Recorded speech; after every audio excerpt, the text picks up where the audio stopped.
asked Ghastly. Ash nodded. Possibly. And if I had to guess. He looked up and gazed around the city outside of the park. I would say that the Pokémon doing this, if it is a Pokémon, is probably somewhere away from here doing this. Yeah, but then how do we find it or them?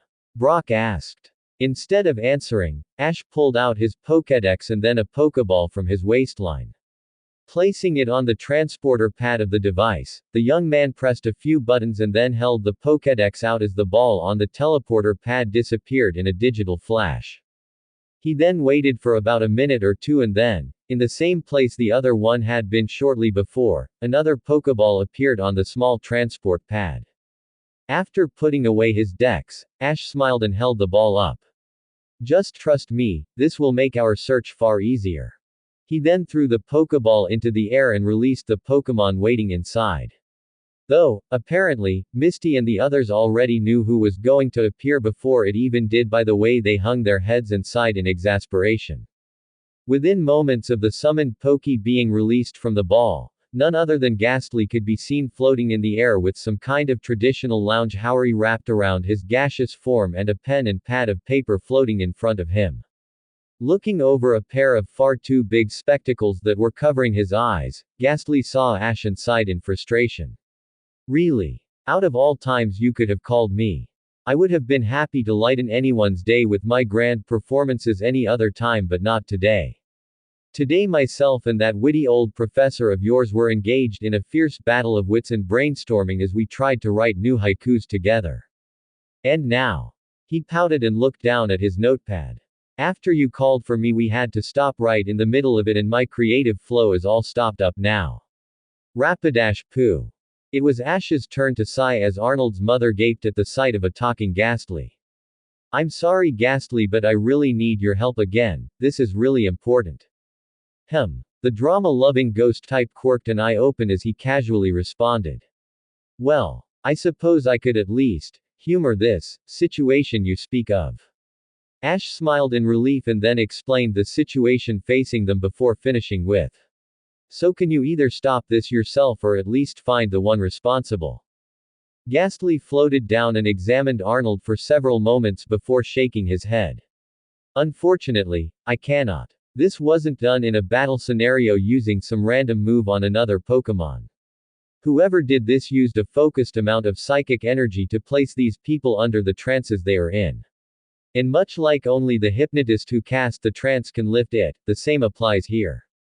He then raised up and looked over the treetops of the park into the city. However, I do believe I can find who did this. I can feel the residual psychic energy of the Pokémon in question from here. Ash nodded. Lead on then Ghastly. Before looking at Arnold's mother. It'd be best you stayed here with your son until we can get help, ma'am. The older woman nodded in understanding and then watched as Ash and his friends followed Ghastly towards the source of the output of psychic energy. XXXXXXXXXXXXXXXXXXX. This is the place. Ghastly stated with surety as he looked up at a massive building near the heart of the city with a large sign on the front of it, spelling out in golden letters, Pokémon Fan Club, Kanto HQ. Wow, I can't believe the energy signature is coming from here of all places. Brock said in slight surprise. Well, I guess it is kind of fitting though, being the Pokémon Fan Club and all. Misty reasoned. Alright. Ash looked back at the other three. The psychic energy Ghastly is picking up came from here. We need to head inside and see what's going on. Right. His friends replied as they headed inside with Ghastly in tow.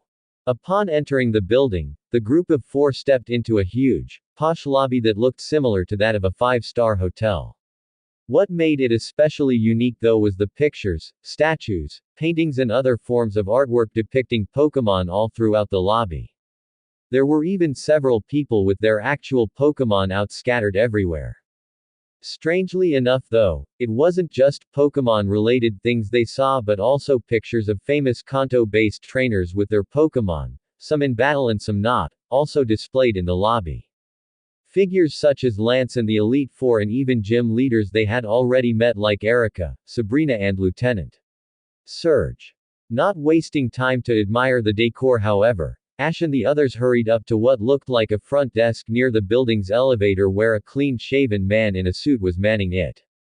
"Excuse me, sir." Ash began, thinking a story up fast. "We're huge Pokémon fans and we're visiting the city.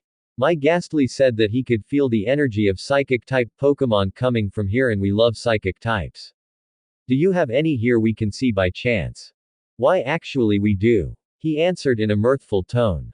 "Right upstairs on the top floor we're hosting a party for 2 special Pokémon we are hosting today. Please, go on up." The man gestured to the elevator beside the desk, which Ash nodded thankfully to and then headed inside of with his friends.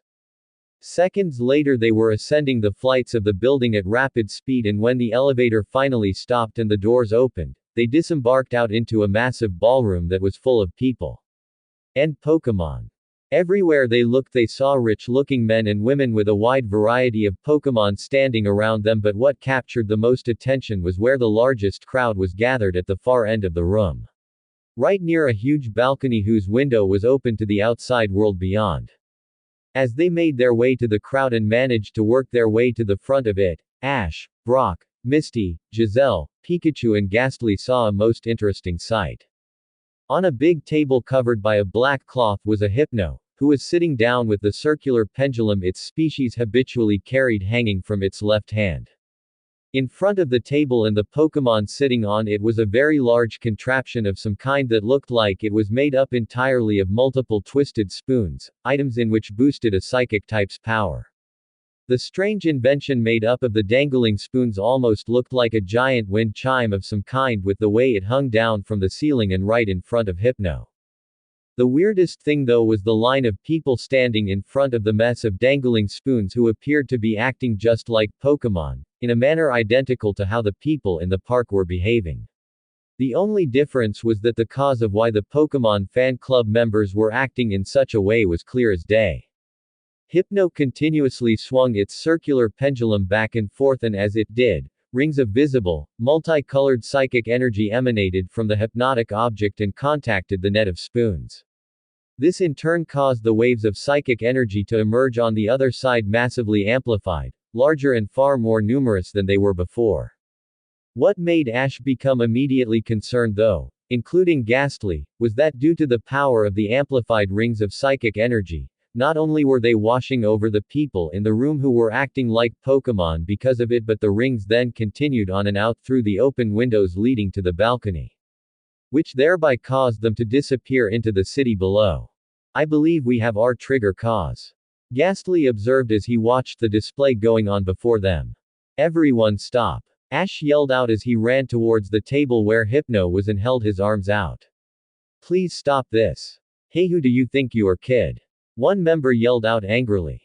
"Yes, stop interrupting the show," another posh voice agreed in a disgruntled tone.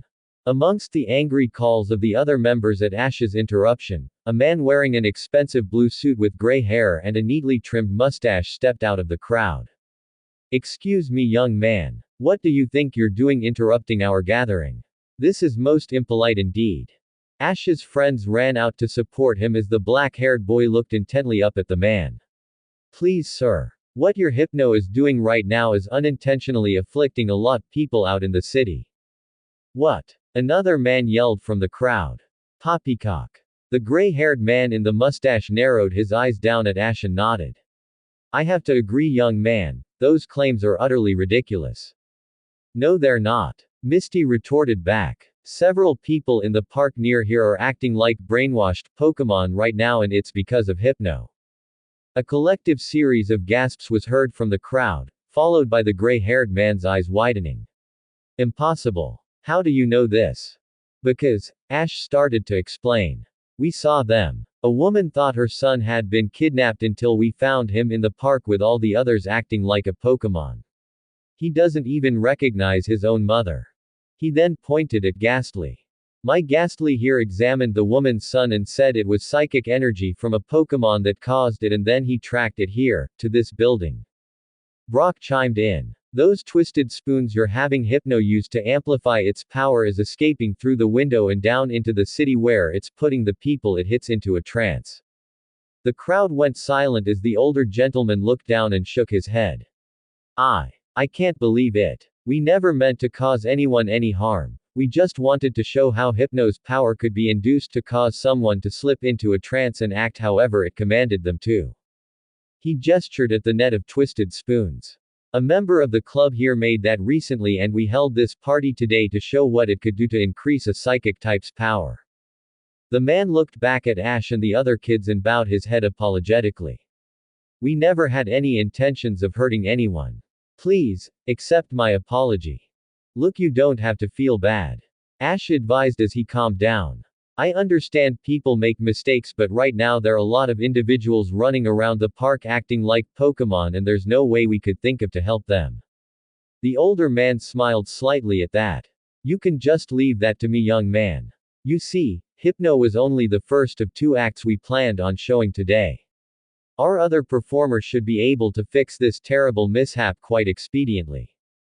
Ash and his friends smiled in relief, but before anything else could be said, they all heard a loud popping sound followed by a large net flying out of nowhere and enclosing around Hypno. As the net cinched tight, it was then yanked back away from the table and sent Hypno skidding across the floor towards the open balcony. As it came to a halt right near the entrance to the outdoor balcony, 3 figures in very distinctive outfits could be seen standing in front of the cot, struggling Hypno. Turning to see who the party crashers were, aside from themselves, the 4 friends and Pokémon fan club members caught sight of who, at least to the former, they hoped they would never see again. Prepare for trouble, the pink-haired Rocket began before being cut off by Ash mid-sentence. Team Rocket, he growled. I hoped you guys had walked off a short pier into a deep lake. Misty spat at the villainous trio. Jessie originally looked a little miffed to have been stopped short of their motto, but then laughed in her loud, shrill, irritating way. Well, if you thought you could get rid of us that easily, then you're more of a group of twerps than we originally gave you credit for. James smirked as he shifted the cannon further up his shoulder that he had used to shoot the net at Hypno. Well, what can you expect, Jessie? Once a 2-up, always a 2-up. Hey. Meowth pointed at them. Just count yourselves lucky twerps. We were gonna kidnap Pikachu today, but after following ya here and seeing dat Hypno, we decided to take it instead. You villains. The gray-haired old man yelled. Give Hypno back right this instant. Why don't ya just stuff it, old timer, or we'll trap you in a net too and pitch ya over the balcony. Meowth's threat, or rather his whole stint of words up to that point, had the unique effect of making the wealthy old man gasp in fear and awe, as well as the club members behind him whispering excitedly at seeing a talking Pokémon. I don't think so, you crooks. Ash shouted back. We're gonna send you 3 flying back to whatever dark hole you crawled back out of. Just try and make us. Jessie sneered as she pulled out a Pokeball, followed by James. Arbok, put these little twerps in their place. You two wheezing. As Team Rocket's Pokémon appeared in a flash of light, Ash stepped forward and glared. Pikachu, ghastly, put an end to this. Pika. The yellow mouse jumped down from his shoulder and glowered at the trio with his cheeks sparking while Ghastly lowered himself next to the electric type with his ghoulish face grinning in unnerving excitement for the battle ahead. Arbok used Poison Sting. Weezing used Sludge Attack. As Team Rocket's Pokémon performed their attacks, Pikachu simply feinted to the side and then used Quick Attack to blur over towards Arbok in a matter of seconds. The increased speed of Pikachu thoroughly shocking Jessie and James since it had been some time since their last encounter with them. At the same time, Ghastly levitated up to avoid Weezing's Sludge Attack and then fired a fast, powerful Shadow Ball at the floating Poison type. Just as the Ghost-type attack struck Weezing, Pikachu jumped and spun around before slamming his now glowing iron tail at Arbok, the force of which sent the serpent flying back towards Jessie while Weezing did the same at James.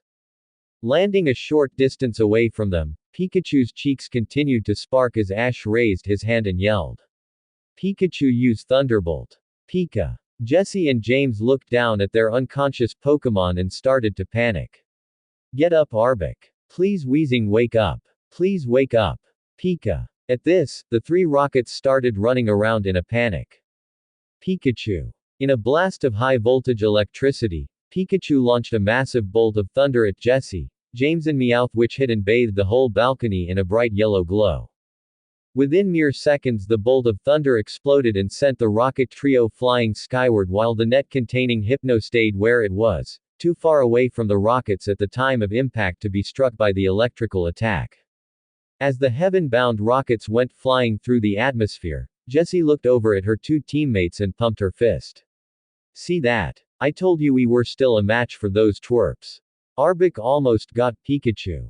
And Weezing almost smacked down that arrogant-looking Ghastly. James replied back enthusiastically. Meowth, for his part, simply crossed his arms and sighed as they took their voyage through the air. I think both of ya got your brains fried with dat last electric attack. Either way, Jessie began. Next time, James continued. We'll win for sure. The two hopeless morons concluded together as all three cried out in tandem before disappearing into a twinkle in the sky. We're blasting off Again. And don't come back. Giselle yelled with a fist shake as Ash and Pikachu hurried over to the net and helped get it off of Hypno. Are you okay, Hypno? He asked, receiving a small head nod and a reply of, HYP, from the psychic type as the gray-haired older man and his fellow club members rushed over to them. Oh, thank goodness. Hypno, you're safe, he said with a smile as the Pokémon stood up and walked over to him. I'm so sorry you had to endure something so awful. And on such a special day too. He then looked at Ash and nodded. Young man, actually we, the club, are very grateful for what you and your Pokémon did. Thank you so much. Yes, that was quite impressive seeing the way that young boy battled with his Pikachu. One rich-looking older lady commented. No way, it was that Ghastly who was the real star. Another man argued. Yeah, but if their trainer wasn't so skilled it wouldn't have mattered either way. A second man interjected. Ash just smiled and rubbed the back of his neck. Hey, it was no big deal, really. Pikachu and Ghastly deserve the real thanks. The electric type in question just rubbed the back of his own head in embarrassment like Ash while Ghastly gave a low, exaggerated bow in return. Smiling, the mustached older man looked back at the now chattering crowd and chuckled. Well, either way, I think you might have just garnered a bit of a fanbase today. Is there anything we can do to thank you? Ash looked at his friends and then back at the man again before shaking his head. Just please come with us and help fix the people who are acting like Pokémon back in the park. Absolutely. He held his finger up. We will do so right away. Turning to look back at the other club members, he called out. Please someone go and retrieve our second special guest for the day, we'll need him. XXXXXXXXXXXXXXXX. Drowsy. Drowsy. Drowsy. Chanting its name and waving its arms out in front of it, a Drowsy that belonged to the Pokémon fan club and had been their second intended special performer for the day, could be seen channeling a pulse of soft psychic waves into Arnold back at the park. The boy was currently sitting on the ground with his mother holding him from behind while his glassy, heavy eyes stared at Drowsy's moving arms up and down. All the while, everyone gathered, Ash, his friends, Ghastly, the old man and his fellow members from the club, all watched with anxious bated breath to see if it would work. Finally, a few seconds later, Drowsy lowered its arms and the boy's eyes slowly started to clear before his facial expression changed entirely. Blinking his eyes, Arnold looked around and then back at his mother before rubbing his eyes and asking, Mommy. Arnold? She questioned before looking closely at him and then becoming teary-eyed. Oh my sweet little Arnie. You're okay, you're really okay. As mother and son embraced warmly, Ash smiled and placed his hands on his hips. Well, I guess that solves that. Brock nodded and looked around. Now we just need to get everyone else turned back to normal and this whole thing will be over. What do you say, Drowsy? Ash asked as he knelt down to the psychic type's level. Will you help us break the trance for everyone else too? The lazy-looking Pokémon nodded slowly. Drowsy. And so, for the next hour Drowsy went from person to person in the park, steadily working away at breaking the trance Hypno had unintentionally placed them all under until eventually, everyone was completely fine again. As the sun started to set over the treetops, Ash and his friends stood facing the Pokémon fan club members and their Drowsy.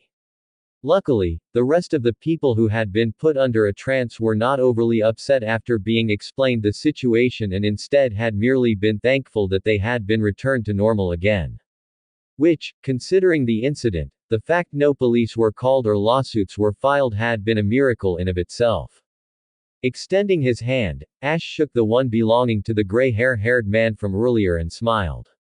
Thank you for letting Drowsy come and help everyone, mister. I really appreciate it. No please young Ash, do not thank me. He replied as he smiled in return while the handshake ended. This was all our fault in the first place, perhaps not intentionally but it was still our mistake. We had no idea what Hypno had done and if you had not come along when you did to warn us, why our reputation could have been ruined should someone else have discovered it instead. He then stepped back and looked all four young people over and nodded. All four of you we owe a great debt to. And not just for this but also for saving our Hypno from that dreadful Team Rocket. Looking to Ash again, he became curious. May I ask the purpose of your ventures, young man? The boy smiled in reply. Yes, sir. I'm on a journey to enter the Indigo Conference with my Pokémon next year.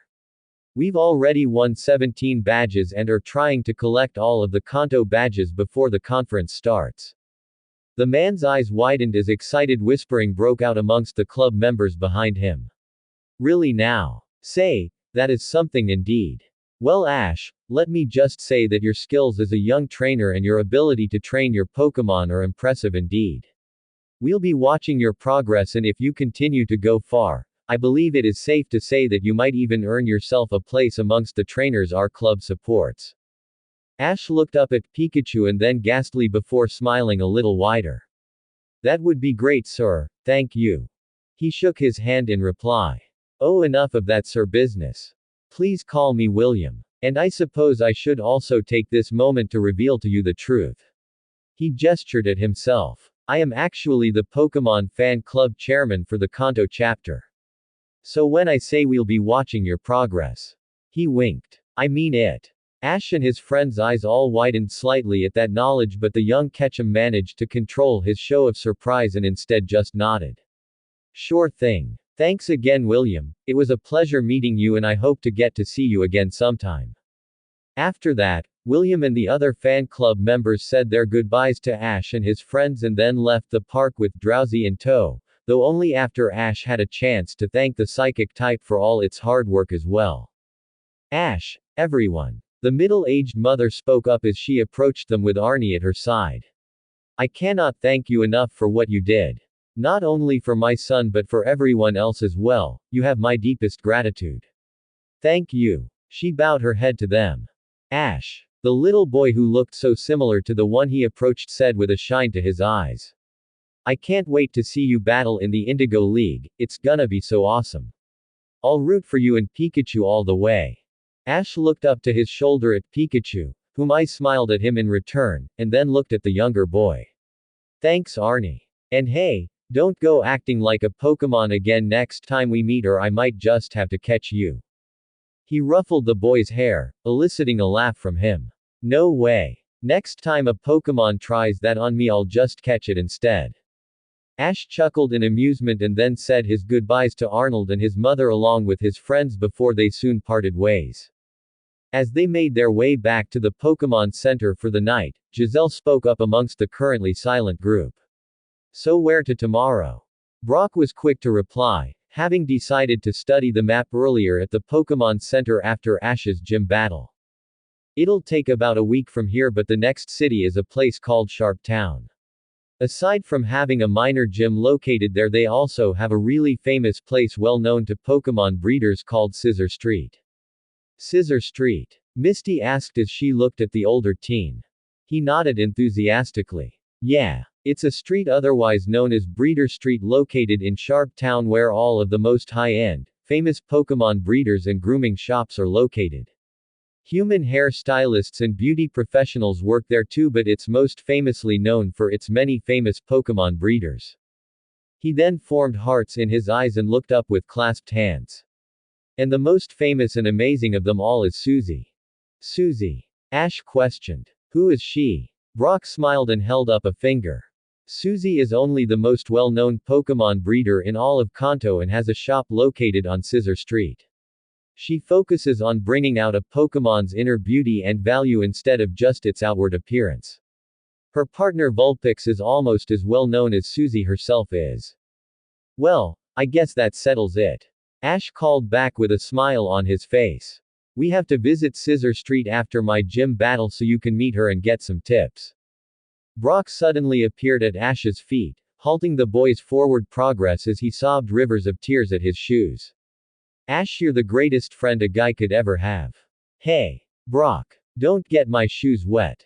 Ah, come on. Ash flailed and tried to get his legs out of the older boy's vice-like grip. Okay, you're welcome, just let go. It's starting to look weird, Brock, come on. Ah. Misty and Giselle merely looked at each other and shared a laugh as they watched Ash struggle to get free from the sobbing Brock. Yet again it was proven true, not a day could go by where something crazy didn't happen to the group of four. XXXXXXXXXXXXXXX. This is it. Brock announced grandly. Sharp Town.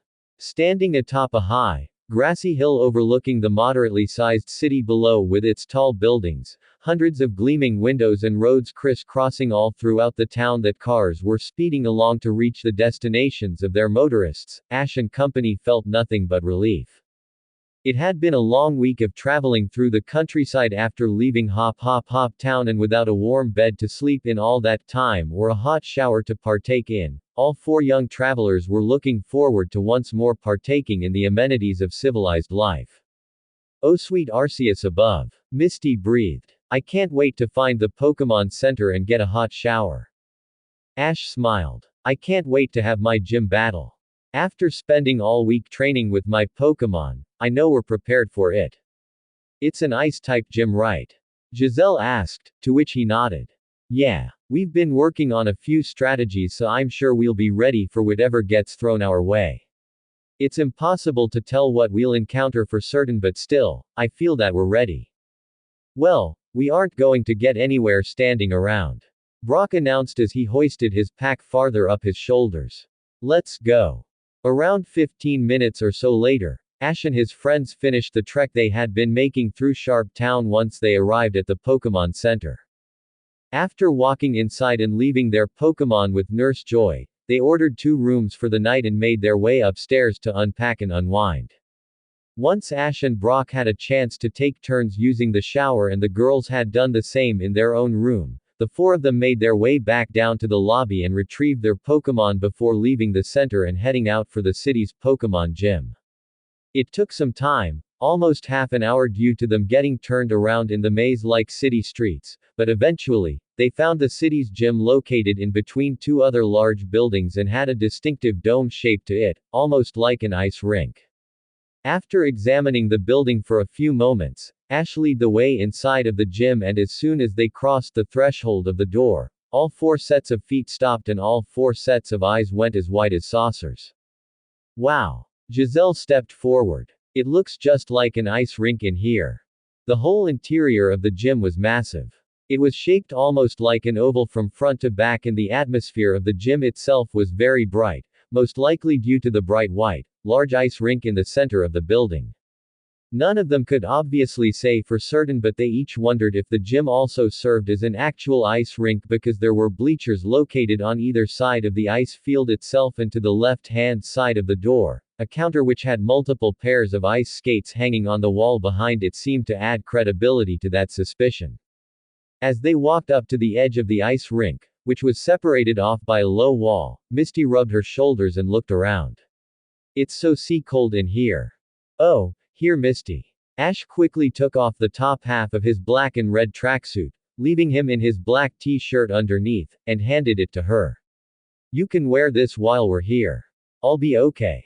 The oranguete's cheeks turned slightly red at the innocent yet also commonly romantic gesture, but the cold had the thinly dressed gym leader smiling thankfully and taking the jacket, which she quickly put on and zipped up. Looking up to his shoulder at Pikachu, Ash smiled. What do you think, buddy? This is your first time seeing an ice rink. Having remembered his Gyarados battle against Jeremiah's Mamoswine in Abomasnow sometime back and all the ice that battle had entailed,